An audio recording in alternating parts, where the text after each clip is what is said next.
What's happening, people? So I want to talk some more boxing with you guys. We didn't talk everything that had to do with boxing. Everything that had to do with boxing. There were some fights that I didn't see a lot of people covering over the weekend. I think PBC put out one of them. I'm gonna talk about those fights now. So the first one, I got my tablet here. You guys probably can't see it because the light's shining on it. Let's see if I can probably move away from the light or something. I don't know. Nope. Maybe this way. Nope. It's what it is. Hugo Centeno versus Willie Munroe Jr. So I saw that fight. I watched that fight. I didn't see a lot of people talking about it or covering it, so I'm going to talk about it a little bit. So I thought that Willie Munroe won that fight. Okay, Hugo Centeno started landing a little bit better, but coming down to the end of the fight, the 10th round, 9th round, Willie Munroe took back over. But Centeno was getting better and better, stronger and stronger as the fight was going along. So I had Munroe winning the fight. It got closer as Centeno was closing the gap on the fight. I think that even the announcers were saying the same thing. Turned out to be a decent fight. Centeno was doing some of the same things over and over, but the thing about Centeno was he started to use his footwork and started to get his rhythm. So he was able to catch Willie Munroe with the lead right a lot more than he was doing before. His trainer told him the jab wasn't working, you need to hit him with the lead right. Willie Munroe was turning Centeno. He turned him one way, then he turned him another way. But at first, he was turning him to Centeno's weak hand. Then he turned it to Centeno's strong hand. But Munroe was, very slippery in there to Centeno, because Centeno was kind of limited. Centeno was just doing, the jab, lead right, or lead right. He was trying to line up the lead right, get his footwork and land the lead right. And he had some success in the fight, but for the most part, Willie Munroe was the guy doing most of the work. Most of the work on Centeno. I know I yawn every single freaking video. I don't know why. Yeah, so Munroe, anyway, he was the one that ended up being the one that actually, won the fight. And he definitely won the fight. Some judges had it 8-4. Some had it, I think it was 9-3. It wasn't that wide. I think it was a little closer. About 8-4 was more like it. I didn't think it was 9-3, but it was a win for Willie Munroe. Good win for him. And I didn't talk about this fight. Everybody's talking about the big fights, but they don't talk about also these guys that you need to talk about. Willie Munroe, who's he's a B-level fighter in my opinion. He's not A-level. I don't think he's A-level. But from, both guys, Hugo Centeno and Willie Munroe, came back from so much difficulty that you got to get him their props for that. All right, the other fight that I want to talk about is Devin Alexander versus Ivan Redkach. Redkach, I think it is, Redkach. That was a good fight. Devin Alexander was winning that fight. Redkach was hardly landing anything, but whenever he threw, he started to land some shots. Devin Alexander used a different style. He was more like Roy Jones Jr., feinting, and then he would throw the lead left, or he would throw the jab and the lead left, uppercuts and stuff like that. Well, he got caught in I think it was the 7th round. He got caught, man. He was stunned. I think it was the 6th or 7th. He got caught with an uppercut from Redkach. And that just dropped. He dropped like a stone. He dropped because he didn't see the uppercut at all. It dropped him like a stone. But Redkach had been actually applying a shot like that earlier on as well. So you can't really say that, okay, Redkach, he was trying out that shot for a while. He was also jabbing him to the body, sticking him to the body all the time, which was really good. Sticking him to the body. And so, Redkach was doing different things. He was landing some shots on Devin, but it wasn't regular. It wasn't, he wasn't consistent. Devin Alexander was winning this fight hands down until he got caught, which was very interesting. It was quite a knockdown. He got knocked down, I think, 2 or 3 more times by Redkach. And Redkach, that's what he's known for, stopping guys, pulling it out in the clutch. Kind of remind me of John Molina with a lot more skill. And it is what it is. Devin Alexander got knocked the hell out. He really got knocked out. That was a straight up knockout. You can see how that guy felt, like a breadfruit, like a piece of lead. He hit the ground hard. And so that's what happened with that. Devin Alexander versus Redkach. The other one I want to talk about there's a bunch of things I want to talk about. So that's why I'm trying to go through all of these things quickly in this video. The other thing I wanted to talk about in this video, if I can just move to it. Oh, okay. My bad. What I gotta do? Oh, there we go. Right. So there's a boxer out there from Thailand who actually has a better record than Floyd Mayweather. He's an undefeated world champion, and his name is, I know him as Menayothin. All right, he's WBC flyweight champion of the world. I don't think you guys can see this, but I'm going to try and get it so you guys can see it. There he is there. Oh, man. There he is. That's him right there. Right? Menayothin. And he's good. He's good. You guys, do you guys believe I'm 44 years old? Do I look that way? I probably do. Yeah, my face still marked up. I need to get more sleep and I'll be good. But yeah, Menayothin. He is the WBC world minimum weight, not flyweight, sorry, minimum weight champion. So he's the smallest of the small. And that's smaller than light flyweight. And he also had a fight over the weekend that we didn't talk about. He's 33 years of age. He's defended his WBC minimum weight title now 11 times successfully. No draws, none of that stuff. I watched him fight. This is a rematch he had with a guy named, this Japanese fighter. He fought Tasuka Fukuhara. This is the second time he fought him. First time he fought him, it went the distance. This didn't go the distance. Initially, Fukuhara was doing well. Fukuhara was more a boxer that boxes on the outside, but he can box on the inside too. He started backing up Menayothin in the later rounds because he was desperate. What happened was they had a clash of heads early on in the fight, and Fukuhara, he is over his, I think it was his left eye, he had a gash and was bleeding. And man, after that, Menayothin just worked that eye, man. He worked that eye. He was beating the crap out of that eye. He was still, Menayothin kind of fights at mid-range. Fukuhara was fighting on the outside, but Menayothin, he really counterpunches really nicely. And he was counterpunching Fukuhara, man. Mostly hand hunting, though. He wasn't going to the body. Like, Fukuhara was still going to the body a lot more. And eventually, I think it's, I can't remember which round it was. I think it was the 7th. Oh, it was the 8th round. 8th round, the fight was stopped because Menayothin clashed heads with Fukuhara. He got a gash over his eye. It seemed to be bad enough that the doctor had to stop the fight. They were looking at Fukuhara for a while. But Menayothin, definitely, he won that fight. As the fight continued onwards, Menayothin was the guy that was separating the gap between Fukuhara. Fukuhara, he had a gash over his eye. I don't think that was the reason that Menayothin was beating him that badly, but it could have. It probably didn't contribute too much to it. But I gotta say though, Menayothin, he's a good little boxer, man. He's not. I don't think of him as A-level boxer because he don't really face A-level competition. He's been mostly fighting in the WBC, but he's been a good boxer for a long time. He's a Thai boxer. And I've been keeping my eye on him for a while to see how his career pans out, if he's going to be undefeated at the end of his career. But the other thing about him that's interesting that I haven't really fully talked to you guys about was that, excuse me, that he also, he's never unified, okay? He's never fought another world champion. He's fought former world champions, but he never fought another world champion. And he's basically been fighting WBC contenders.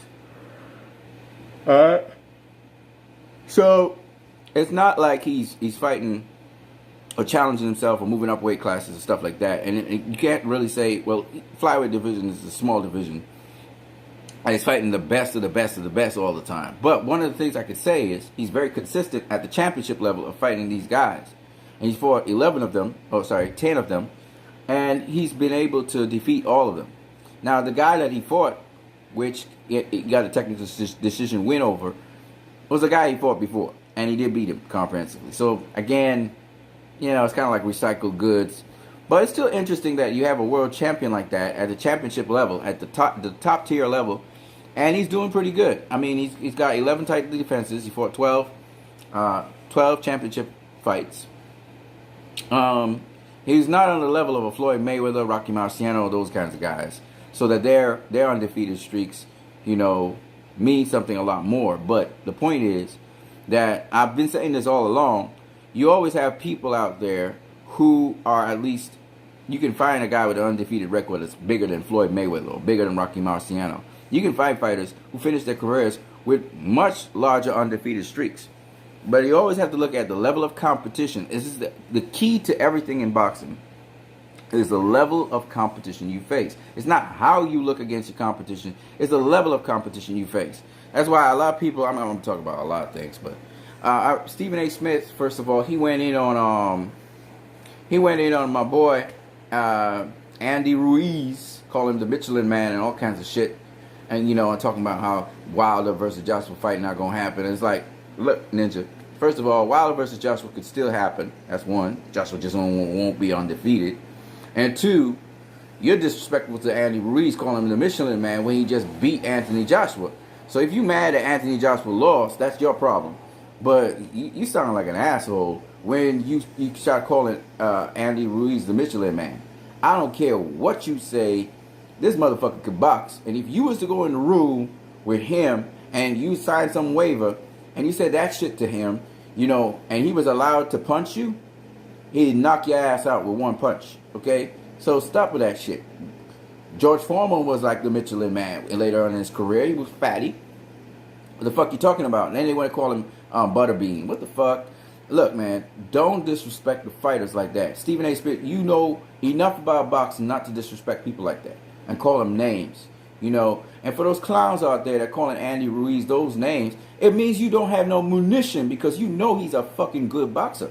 So you guys know this already. And then y'all can't find nothing, so y'all want to talk about the Michelin Man, okay? Now, having said that, Anthony Joshua has been stand-up sort of dude. He made a statement just very recently. So, you know, there was some stupid rumors going around. You know, he got dropped in sparring and all that shit.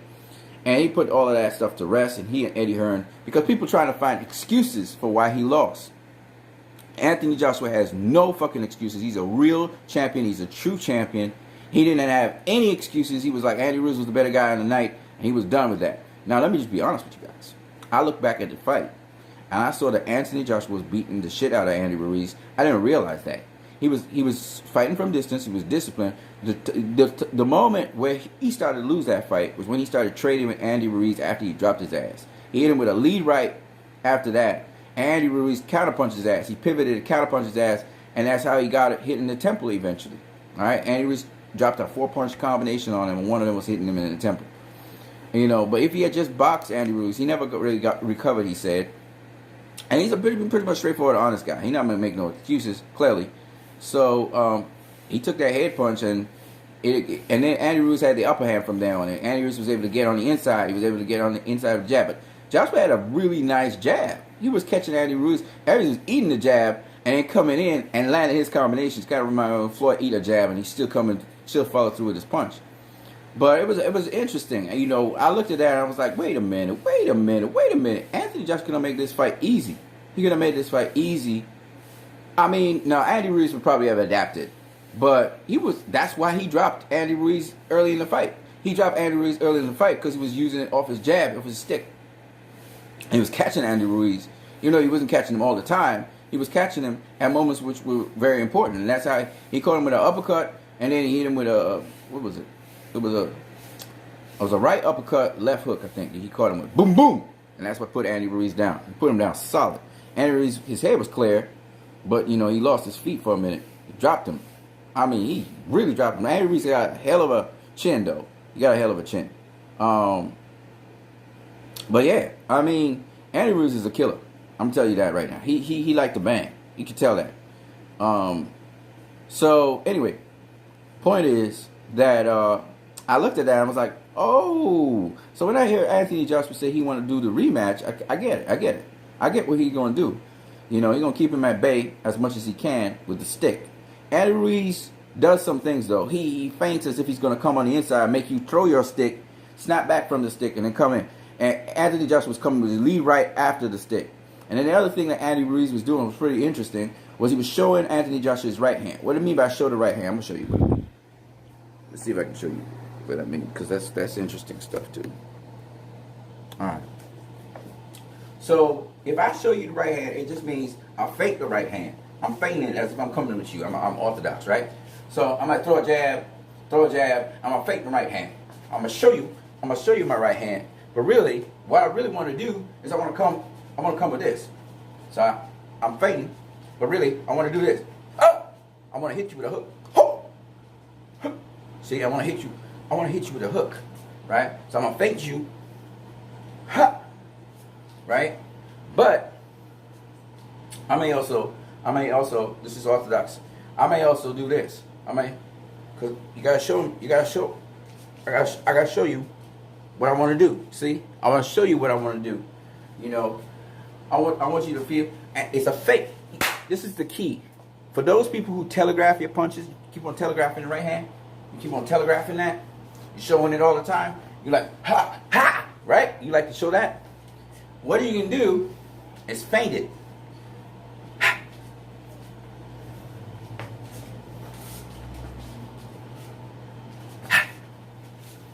And then when you're ready, ha! You crack it. So you feint it, and you feint it. That's called showing the right hand. You're showing people what you're about to do because you're setting them up for when you go to do it. Because if you feinting it all the time, they don't expect you to cuck it and throw it. You know, and if they bite on that feint enough, because you stroke, that's what the Mexican fighters do when they go to loop a shot. All right, but they also might mix that feint with another feint. Let me show you what I'm talking about. So, for example, right? For example, Canelo did this. They like to inch in, but sometimes it's a feint to inch in. So I'm gonna inch in, or I'm gonna look like I'm inching in. Look at this. Doesn't it look like I'm coming at you? Looks like I'm coming at you, but really, I ain't going nowhere. I haven't made a step towards you yet. Alright? That's what's the nice thing about inching in. Alright? I go to the body. Right? Come back up.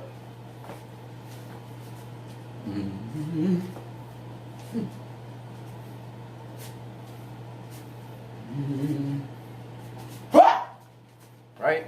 And so on. So you inch in on your opponent. You inch in on your opponent. Let me turn off the light. And when you're ready, you start throwing those punches. The trick behind it is you're going to the body, looping the shot to the body, right? You always loop your shot to the body, right? Now the guy might put his hands down to protect the body.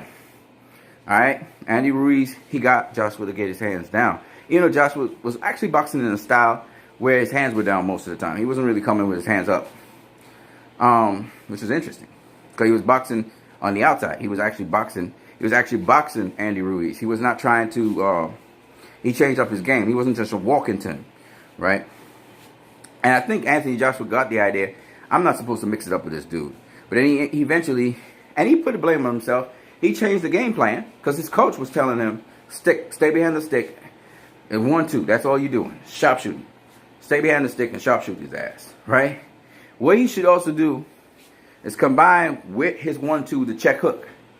I think that's how he got him anyway with the hook anyway. He threw in the hook after. It wasn't a check hook, but it was a hook. It was beautiful. It was an uppercut hook that caught Andy Ruiz and put him down.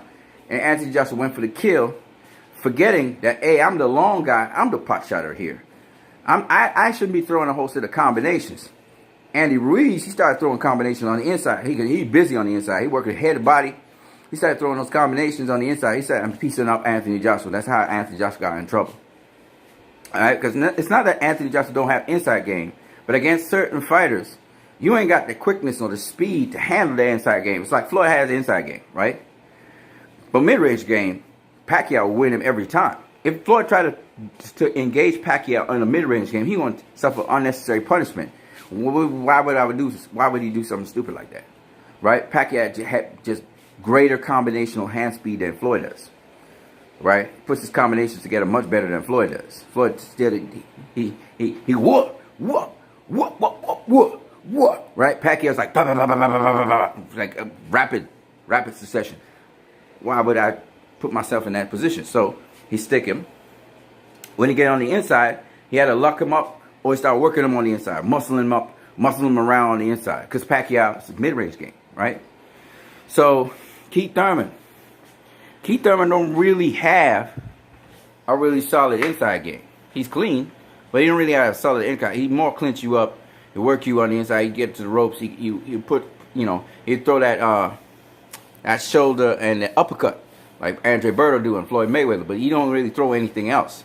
So when you're talking about these boxers, you have to understand what it is that they bring to the table. You understand what I'm saying? Anyways, so I was talking about Anthony Joshua versus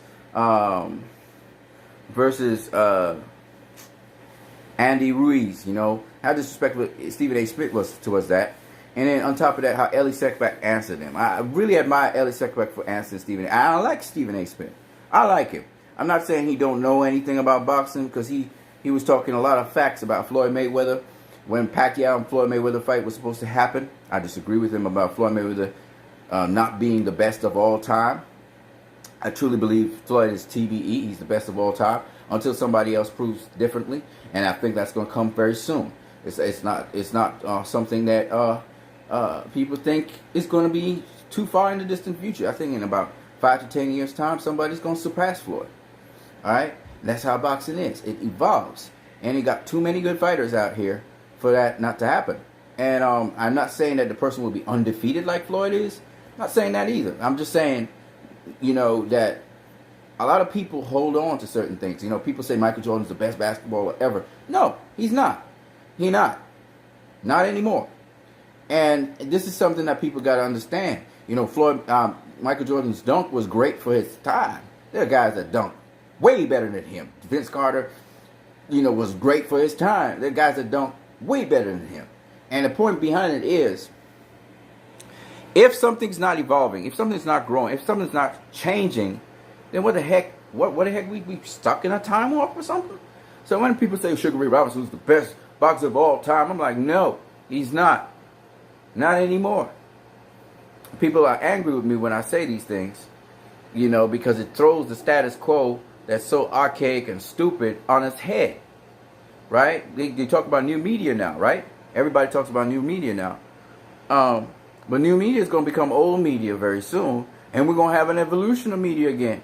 You know what I'm saying? That's just the way how it goes. And we have to be able to accept that reality and keep moving on. You know? It's something else I wanted to talk about, but I can't talk about it. But it's something that speaks to me as well. All right, so let's talk Pacquiao versus Thurman. So we already know Keith Thurman said he's going to end Pacquiao's career, or he wants to, as Pacquiao ended Oscar De La Hoya's career, right? But honestly speaking, I don't see that happening. I just don't, okay? Keith Thurman is ambitious. I know he knows certain things about Pacquiao. He knows he can land his lead right on Pacquiao, and that's more than likely going to happen. But once again, you're going to be in a tough fight, Keith Thurman, if you just think that you can take Pacquiao for granted like that. You got to get yourself in order. Let me just make this abundantly clear. Manny Pacquiao versus any one of the top welterweights, I include Sean Porter, Danny Garcia, Errol Spence, Keith Thurman, and even Kell Brook. Them boys, it's always going to be a competitive fight. And he might beat one or two of them. All right? Let me put in Mikey Garcia in there and Terrence Crawford. I forgot Terrence Crawford and Mikey Garcia. How did I forget him? I guess because, you know, I just forgot him. I don't know why. Them guys, all them guys, it's not going to be an easy fight. And if Terrence Crawford, Errol Spence, and Sean Porter think they're going to knock out Pacquiao, they got another thing coming. He's too smart for that, first of all. And Errol Spence couldn't even knock out Mikey Garcia. And the reason he couldn't knock out Mikey Garcia got better defense than Pacquiao, okay? Pacquiao got good defense, but he ain't got, but Pacquiao moves so much. He moves so damn much. Errol Spence is going to have a difficult time getting his hand on him like that. All right? And Keith Thurman's going to see what we're talking about. Pacquiao's quick. He moves pretty quickly. And if Keith Thurman thinks that he's going to wait on Pacquiao to close the gap to counterpunch him, you're going to find out a rude reality. Because Pacquiao works in different rhythms and different beats. And unless you are super fast which not going to happen, you're going to find yourself throwing a jab or something, and you getting counterpunched, and you're stunned. It's going to get your attention. You're going to get buzzed. All right? So Keith Thurman better be careful as he boxes Manny Pacquiao. Pacquiao is tricky. You know, Adrian Broner got hurt twice in the Pacquiao fight. Right? He got hurt in the 7th, I think it was the 9th. Okay? Jeff Horn got hurt in the Pacquiao fight, and Horn was bringing the heat. All right? And Horn won that fight, as far as I'm concerned. But the point is, Pacquiao's, he's got a lot of things that he brings to the table that if you're napping, Pacquiao gonna get you. He's gonna get you, and he's gonna get you stick, right? All right, hold on a second now. Let's turn this on. Yeah, so that's just my thoughts on it. I don't know what your thoughts on things and what you want to do with yourself, but that's my thoughts on it. You know what I'm saying? So yeah, thank you for the people who brought in the subscribers. Thank you so very much. I've gotten to 1,000 subscribers. For some reason, YouTube has not allowed me, and I should be over 1,000 now. But when I looked, it said 1,000 subscribers. But YouTube still has not allowed me to shoot a live stream of that. I would love to do a live stream with you guys so you guys can respond to me. Nonetheless, I also have to set up, you know what, you guys can start doing online donations to me. I'm going to try and set up the links and stuff so you can do online donations to me so you don't have to worry about MoneyGram and Western Union ever again. So we're going to be doing that as well. Hope you guys enjoyed this video. That's about it for me. I'm wrapping it up. It's a 26-minute video. I'm trying to get these videos shorter, but it's hard to do. I hope you guys enjoy your day. Deuces. Don't forget, man, if you can, share this video with other people. I don't know why YouTube fucks up my videos. Every single picture of myself looks weird and whack. You know, I don't know why they fuck up my videos like that, but hopefully hopefully it'll look much more photogenic. Having said that, you guys have a good one. Peace to you guys. I do curse and swear. I'm trying to stop doing that since my mom died. I was kind of off the rails in many different areas. We'll talk to you guys about that sometime. I guess some of you guys sharing the same kind of things. But bless to you guys and have a good one, man. Thumbs up to Tommy Temper. Tommy Temper, man, you've been a nice support to me. I just want to give you a shout out for that. I see your hangout. It's a cool boxing hangout as well, where you've rounded up certain people who you think sort of give their own commentary on boxing that's not really big channels, and you're trying to promote them. I like that. That's really awesome. I hope you can monetize that in the future. Deuces to you guys. See you guys, man. And thank you for all the support you guys have been doing, subscribing to my channel, etc. The guys who think I talk real boxing, thank you very much. But let me refer you to guys who actually really talk boxing, okay? Eric Bradley, the fight doctor, the real fight doctor, master boxing. I want to also shout out to Precision Striking. Check that out. It's a Canadian dude. He's a white dude, Canadian dude, bald head. He's really good. You need to check him out. He gives you hints and tips on how to deal with guys with long jabs and taller fighters, guys with hooks and straight rights and lead rights and all of that stuff. It's really great, and also shows you how to keep your stances in boxing, how to be able to settle into how to do various things in boxing. So he's really good. Shout out to Carrie Williams. Carrie Williams, she has a channel. She helps you with fitness for boxing and fitness in general, but she's all about boxing. She gives you the basics in boxing, real simple stuff, but yet it's very important for you to actually try and execute and do those things. The other shout out, I want to shout out to Fran Sands. Fran Sands, again, he's a British guy, English guy, and he teaches you boxing. He teaches you in a mathematical kind of way. So he gives you precise information about how to keep your stance, how to do different things, block punches, stay your head out of the line and stuff like that. Really standard stuff, but yet at the same time, really good stuff. And you can ask him questions and so on. You know, we really talk boxing. We're not really into rumors and bullshit like that. And we're not really into fandom like that, even though I am a fan of not only boxing, but different boxers. We don't try to put the boxers ahead of the sport. The sport takes the priority first, and then the boxers and the sport comes second. And I want to see boxing prosper, do well, because it's a good sport for you to be able to build yourself up and get physical fitness, and also it teaches you the discipline discipline your mind as well as your health. And even though my mind's not still 100% disciplined, I have improved by leaps and bounds. You guys saw how I look physically.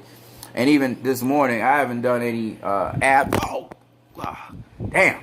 My phone almost fell. I haven't done any abs or anything, but look at me, man. Look at me, man. Look at that shit. Look at that. You know what I'm saying? Hey, I'm coming through, man. I feel healthier as well. I'm healthier, stronger. I'm getting more sleep. I need more sleep than I have been having. But, man, it's been good. My face still looks tired, as you can see, and leathery. But we'll bring it back. We're bringing all of that back. It's a work in progress. You have to work hard at what you're doing. Don't be satisfied with where you are at. Always know there's room for improvement and just keep on pushing it. So we're trying to do that with this channel as well. All right, guys. So you have a good one. I'm trying to get. I know most of you guys are fans, not only in the hangouts but in different things. I'm trying to get a hangout going as well with you guys. And I see all the other channels having hangouts. I'm trying to support all of the other channels out there where I agree with them or disagree with them. I'm trying to support you guys, the smaller channels. Thanks to Tommy Temper again. Big shout out to Tommy Temper, who's really hilarious. I didn't know you were so funny, bro. You know, shout out to each and every one of you guys, man. It's a nice little community we have here in boxing. A lot more people on YouTube are actually talking boxing, which is great. You know, I thought that when Manny Pacquiao, that fight ended, that we wouldn't have as much people talking boxing, but we actually got real people talking boxing. And thank God HBO is not covering boxing anymore. So we got better commentary on boxing too, even though I guess we get some biased ass commentary sometimes. You feel the boxing politics sometimes in the sport of boxing, but it's all good. But you got more knowledgeable fans. I'm glad about that. Still, some of you guys are locked up in power and speed and a lot of shit that don't have nothing to do with boxing. So, but it's nice to talk with you guys. I'm getting out of here now. We're gonna do some more stuff. We're gonna do some more videos for you guys. I try to put up a video almost every day. As soon as I can get this thing properly monetized, where I'm actually raking in cash on a regular basis for this, I'm gonna really try and up the content and really the presentation as well. It's kind of in a rough right now, as you can clearly see. I actually was doing it in a much more professional way, but you know, sometimes I say, you know what, the professional way might be boring in a way. And my lips still dry. Yeah, professional way could be boring in a way. Sometimes you just need it organic, like how it is here. I'm in the living room just talking to you guys and walking in a circle. Hey, you guys have a good one. Let me just show you guys the box step. Let me show you guys the box step. All right, Eric Bradley to fight the. I'm gonna drop this lower. All right, there you go. You see my feet, right? Let me show you guys what the box step is. Don't worry, it's a fan. Is that a fan? What the fuck? What is that? Oh, okay. Oh man, I gotta move some of this shit out of the house. Stuff just taking up space.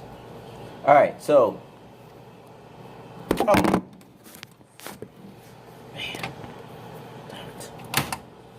I may have to edit this video. All right, let me show you guys what the box step is. So if you're in the top, let me go off. The orthodox stance is simply moving in a box. So I just move to the side, I move forward, move to the side. That's the box step. Okay? And you just continue doing that. Alright? That's the box step. It's simple. I want each and every one of you guys to try and utilize it. Obviously, it's working on your stance and how you move with your stance. So, for instance, they always teach you to sit into your stance, bend your knees. So your stance shouldn't be straight up like this. You're gonna box like your stance should be lower. Okay, you sit into that stance. All right, you gotta get low. You can get low. So if I want to jab you down low, I get low here. You're coming at me. My head's off the center line, and I can jab up at you. See, jab in. Ha, your body, right? I'm southpaw, so I just went southpaw. If I'm orthodox, all right, sit into the stance again. Doesn't need to be a wide stance, but it needs to be one of you sitting in, and you can get low, right? Get low. That's why you need to do squats. Jab in. Jab to the body. Ha. See? I can get low, jab to the body. I can step in, ha! Alright? So, yeah. So, anyway. That's boxing for you. You learn the box stance, the box step, and that's something Eric Bradley teaches for beginners. Oops, sorry about that. Yeah, the box step, which is for beginners. My face went sideways. And then you got other stuff, right? So, anyways, I'm out of here. You guys have a good one.